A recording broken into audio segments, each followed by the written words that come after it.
ఎంత జుట్టు కట్ చేస్తే అంత మంచి మొగుడొస్తాడు అని వాళ్ళ ఆచారం, వాళ్ళ నమ్మకం అంట. అందుకే వాళ్ళు కట్ చేస్తూ ఉంటారంట. జుట్టు కట్ చేస్తే మొగుడు మంచి మొగుడు రావడానికి సంబంధం ఏంటబ్బా అని క్వశ్చన్ చేయకండి. హాయ్, హలో, నమస్తే. I am Siddhu. Welcome to Siddhu express.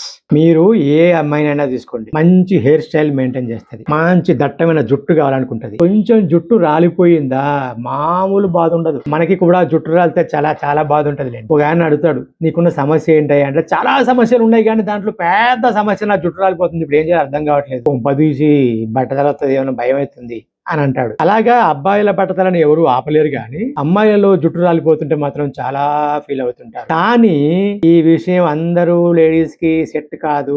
Africa ఖండంలోనే ఉన్న ఒక జాతి బొరానా, ఆ జాతిలో లేడీస్ ఉన్నారు కదా, వాళ్ళకి అస్సలు వర్తించదు. వాళ్ళు చిన్నప్పటి నుంచి పెళ్లి వచ్చేంత వరకు బాగా పెంచుకుంటారు, మంచి మంచి హెయిర్ స్టైల్స్ మెయింటైన్ చేస్తారు. ఎప్పుడైతే పెళ్లి వయసు వచ్చిందో, మ్యారేజ్ వచ్చిందమ్మా, ఇక నీకు పెళ్లి చెయ్యాలి, మ్యారేజ్ ట్రయల్స్ వేయాలి, కమాన్ జుట్టు కత్తిరించుకో అంటారు. అదేంటి మన దగ్గర అప్పటిదాకా ఎలా జుట్టు పెంచుకున్నా, ఎలా పెంచుకోకపోయినా, బాబుడు హెయిర్ మెయింటైన్ చేసినా, ఎలా మెయింటైన్ చేసినా, పెళ్లి చేస్తాం అనగానే మంచి హెయిర్ స్టైల్, మంచి పర్సనాలిటీ మెయింటైన్ చేయాలని చూస్తారు చాలా మంది. వాళ్ళు అలా కాదు, అప్పటిదాకా ఎంత పెంచినా గానీ ఎప్పుడైతే పెళ్లి సంబంధించిన ప్రయత్నాలు మొదలవుతాయో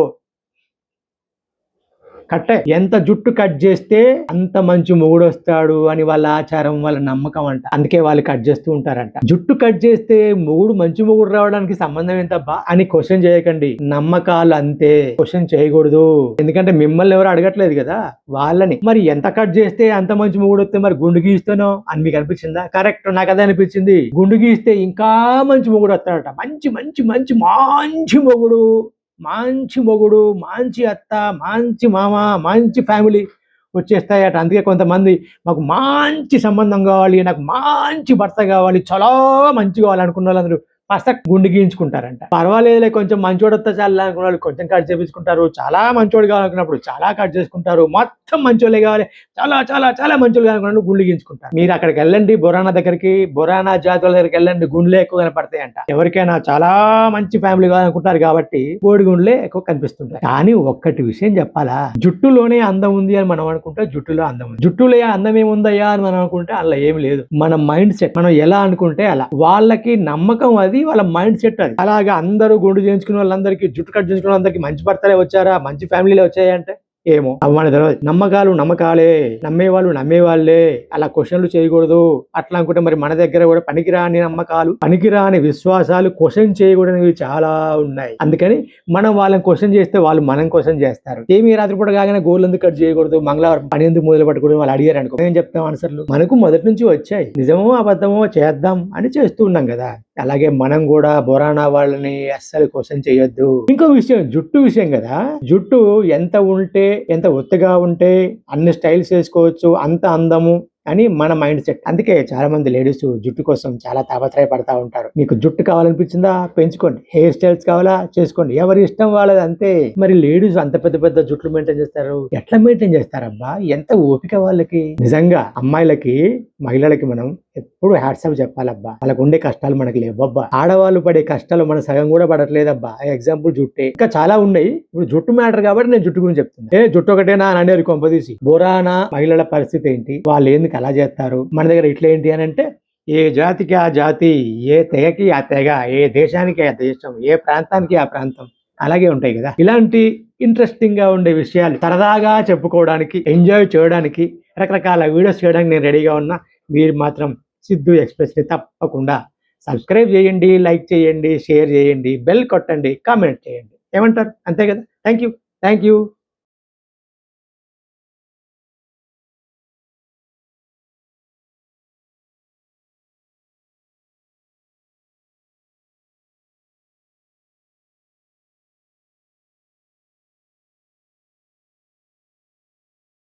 ఎంత జుట్టు కట్ చేస్తే అంత మంచి మొగుడు వస్తాడు అని వాళ్ళ ఆచారం, వాళ్ళ నమ్మకం అంట. అందుకే వాళ్ళు కట్ చేస్తూ ఉంటారంట. జుట్టు కట్ చేస్తే మొగుడు మంచి మొగుడు రావడానికి సంబంధం ఏంటబ్బా అని క్వశ్చన్ చేయకండి. ఈ విషయం అందరూ లేడీస్ కి సెట్ కాదు.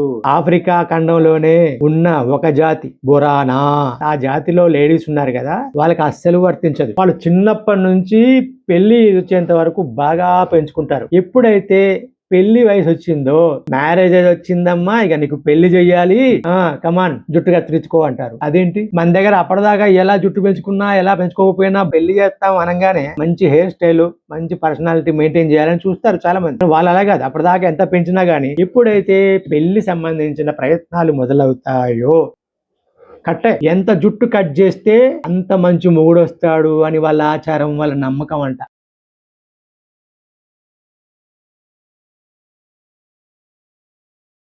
హాయ్, హలో, నమస్తే. I am Siddhu. Welcome to Siddhu express.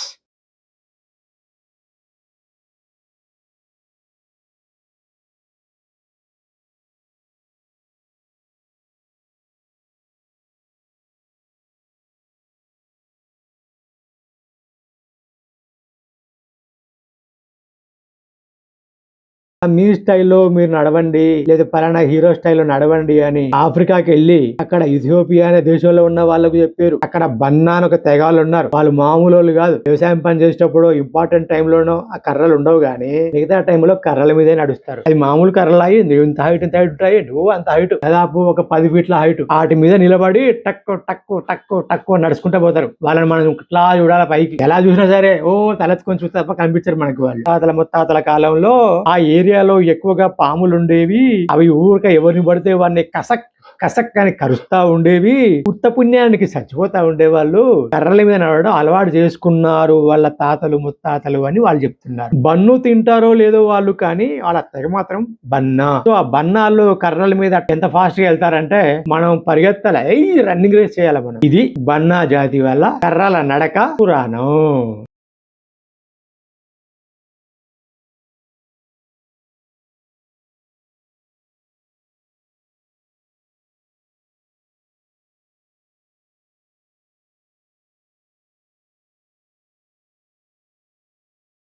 Hi, hello, నమస్తే.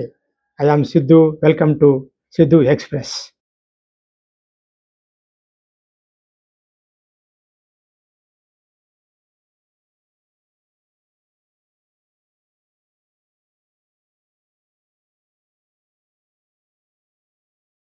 మీ స్టైల్లో మీరు నడవండి, లేదా పలానా హీరో స్టైల్లో నడవండి అని ఆఫ్రికాకి వెళ్ళి అక్కడ ఇథియోపియా అనే దేశంలో ఉన్న వాళ్ళకు చెప్పారు. అక్కడ బన్నా అని ఒక తెగాలు ఉన్నారు. వాళ్ళు మామూలు వాళ్ళు కాదు. వ్యవసాయం పని చేసేటప్పుడు ఇంపార్టెంట్ టైంలోనో ఆ కర్రలు ఉండవు, కానీ మిగతా టైంలో కర్రల మీదే నడుస్తారు. అది మామూలు కర్రలు అయ్యి ఇంత హైట్ నువ్వు అంత హైట్, దాదాపు ఒక 10 ఫీట్ల హైట్, వాటి మీద నిలబడి టక్కు టక్కు టక్కు టక్కు నడుచుకుంటూ పోతారు. వాళ్ళని మనం ఇట్లా చూడాలి పైకి. ఎలా చూసినా సరే తలెత్తుకొని చూస్తే తప్ప కనిపించరు మనకి వాళ్ళు. అలాగా కొన్ని కిలోమీటర్ల దూరం నడుచుకుంటూ పోతారంట. అఫ్ కోర్స్ మనకంటే వాళ్ళే ఎక్కువ దూరం నడవగలుగుతారు, ఎందుకంటే మనము ఇట్లా ఇట్లా ఇట్లా నడుస్తాం. వాళ్ళు ఇలా ఇలా నడుస్తారు కదా. వాళ్ళు 5 కిలోమీటర్లు నడిస్తే మనం 1 కిలోమీటర్ నడవగలుగుతాం. సో వాళ్ళకి ఎంత దూరం పోవాలన్నా కర్రల మీదనే పోతారంట.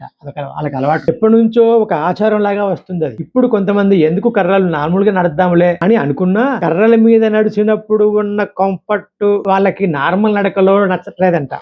ఏంట్రా బాబు, నేను నార్మల్ నడవ, నాకు కర్రలే కావాలి అంటున్నారు. ఎలాగో వాళ్ళకి పుట్టిన దగ్గర నుంచి కర్రల మీద నడవడం అలవాటు చేస్తారు. ఎలాగో అలవాటు అయింది కాబట్టి అలాగే నడుద్దాంలే అనుకుంటారు. వాగు దాటాల, మనం అయితే ఏం చేస్తాం, ఇంత దగ్గర తడుస్తాంగా, వాళ్ళు తడవరు. ఎంత కంఫర్ట్. కింద ముండ్లు ఉన్నాయి, కంపలు ఉన్నాయి, మనం జాగ్రత్తగా చూసుకుంటూ వెళ్తాంగా. వాళ్ళకి అవసరం లేదు, కట్ట కట్ట టక్ టక్ అనుకుంటూ వెళ్ళిపోతారు. కింద తేలు ఉన్నాయా, జరువులు ఉన్నాయా, పాములు ఉన్నాయా, ముండ్లు ఉన్నాయా అని మనం ఎత్తుక్కోవాలిగా. వాళ్ళు ఎత్తుకోరు, పుట్టుకు పుట్టుకు పుట్టుకు పుట్టుకు వెళ్ళిపోతుంటారు. అరే యార్, కర్రల మీద నడిస్తే ఇంత కంఫర్టా? మరి మనం కూడా కర్రల మీద కంఫర్టబుల్ గా నడుద్దామని ప్రయత్నం చేస్తే మనం నడవలేము. బుడుక్కు బుడుక్కుని కింద పడతాం, బొక్కలీరుతో జాగ్రత్త. ఎందుకంటే మనకు చిన్నప్పటి నుంచి అలవాటు లేదు కదా. అప్పుడెప్పుడునంట స్టార్టింగ్ లో వాళ్ళ తాతల ముత్తాతల ముత్తాతల ముత్తాతల కాలంలో ఆ ఏరియాలో ఎక్కువగా పాములు ఉండేవి. అవి ఊరిక ఎవరిని పడితే వాడిని కసక్ కసక్ కసక్ అని కరుస్తా ఉండేవి. ఉత్త పుణ్యానికి చచ్చిపోతా ఉండేవాళ్ళు, ఎందుకంటే వాళ్ళకి రోడ్డు ఉండవు కదా, మళ్ళీ రోడ్లు ఉండవు కదా. కర్రల మీద నడవడం అలవాటు చేసుకున్నారు వాళ్ళ తాతలు ముత్తాతలు అని వాళ్ళు చెప్తున్నారు. బన్నా తెగ వాళ్ళు. బన్ను తింటారో లేదో వాళ్ళు, కానీ వాళ్ళ తెగ మాత్రం బన్నా. సో ఆ బన్నాళ్ళు కర్రల మీద టక్ టక్ టక్ టక్ నడుచుకుంటూ ఎంత ఫాస్ట్ గా వెళ్తారంటే మనం పరిగెత్తాలి, రన్నింగ్ రేస్ చేయాలి మనం. ఇది బన్నా జాతి వల్ల కర్రల నడక పురాణం. మనం కూడా ట్రై చేద్దాం ఒకసారి కర్రలు వేసుకొని. అప్పుడప్పుడు జాతరలో మనకు కనిపిస్తా ఉంటారు. ఒకడు ఉంటాడు ఓ అంత పెద్దగా 20 ఫీట్లు 30 ఫీట్ల హైట్ కర్రలు వేసుకొని పైన నడుచుకుంటూ వస్తుంటాడు. ఎంత బాగా పోతా ఉంటాడో అసలు. అరే మనం అడ్డం వస్తే పడిపోతాడేమో అనుకొని పక్కకు జరిగి వాళ్ళు దారిస్తా ఉంటాం. కానీ వాళ్ళు చాలా ఈజీగా వెళ్ళిపోతానే ఉంటారు. అంటే కర్రల మీద నడిచే వాళ్ళని చూడాలంటే ఏ బన్నా తెగ వాళ్ళ కోసమో ఏ ఆఫ్రికాకు వెళ్ళక్కర్లే, ఏ ఇథియోపియా దేశంకు వెళ్ళక్కర్లే, మన దగ్గర కూడా అలాంటి వాళ్ళు ఉన్నారు. కాకపోతే ఏవో కొంతమందికే వచ్చు. ఒక్కసారి ట్రై చేయండి. నాకు కూడా ఎందుకో ట్రై చేయాలనిపిస్తుంది. అరే కొత్తగా చేద్దాం ఏదున్నా కూడా. ఎప్పుడు ఆ షూలు బూట్లు కాళ్ళకు చెప్పులు వేసుకున్నట్టు చూడే, శాండిల్స్ వేసుకున్నట్టు చూడే, కాళ్ళకు చెప్పులు లేకుండా నడు చూడే, ఇవన్నీ కామనే కదా. ఒక్కసారి కర్రల మీద కూడా నడవడం ట్రై చేయండి. జాగ్రత్త, కింద పడిపోయి బొక్కలు ఇరిగిపోతే నన్ను తిట్టుకోవద్దు. మళ్ళీ సబ్స్క్రైబ్ చేసుకున్నారా? చేసుకోండి. సబ్స్క్రైబ్ చేసుకోకపోతే ఏం కాదులేండి. కానీ కర్రల మీద వాకింగ్ చేద్దామని ట్రై చేయకండి. ఇలాంటి ఇంట్రెస్టింగ్ గా ఉండేవి అప్పుడప్పుడు ఇలా ఇస్తుంటాను. కర్రల మీద ట్రై చేయకండి. కామెంట్ చేయండి, లైక్ కొట్టండి. ఇలాంటి విషయాలు మీకు చాలా చెప్తాను. Thank you.